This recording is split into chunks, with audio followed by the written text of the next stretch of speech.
Hi guys! ఈరోజు Saturday కాబట్టి మా అమ్మ రవ్వ లడ్లు చేసింది దేవుడి ప్రసాదం కోసం అని చెప్పేసి.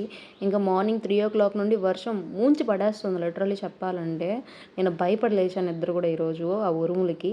సో, ఇంకా టైం అయిపోతుంది బ్రేక్‌ఫాస్ట్‌కి అని చెప్పేసి ఫ్రెష్ అయిపోయి మక్రోని చేద్దామని డిసైడ్ అయిపోయి నేను టమాటాను, ఎర్రగడ్డ కట్ చేసుకొని సో, మేకింగ్ అయితే స్టార్ట్ చేసేసాను. మేకింగ్ చేస్తున్నప్పుడు ఇన్ ద మీన్ వైల్‌లో మా మమ్మీ నా కోసం ప్రసాదం తీసుకొనొచ్చేసి ఇచ్చేసింది. సో, ఇంక నేను తినేసి తర్వాత మక్రోని కోసం అని చెప్పేసి టమాటోస్ వేసి ఇంక వేయించడం స్టార్ట్ చేసేసాననమాట. యాక్చువల్‌గా మా అమ్మ ఒక పక్క బీభత్సంగా భయపడిపోతూ ఉండింది. ఏం చేస్తుంది ఈ పిల్ల వంట రూమ్‌లో అని చెప్పేసి.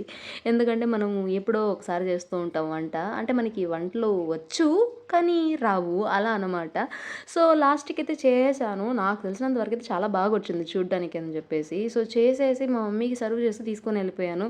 ఒక ఐకానిక్ రియాక్షన్ అయితే ఇచ్చింది. క్యామ్ ఆఫ్ చేశాక చెప్పింది కొంచెం కారం ఉందని చెప్పి. బట్ లాస్ట్‌కి సాధిచ్చాను. ఓకే. Bye guys.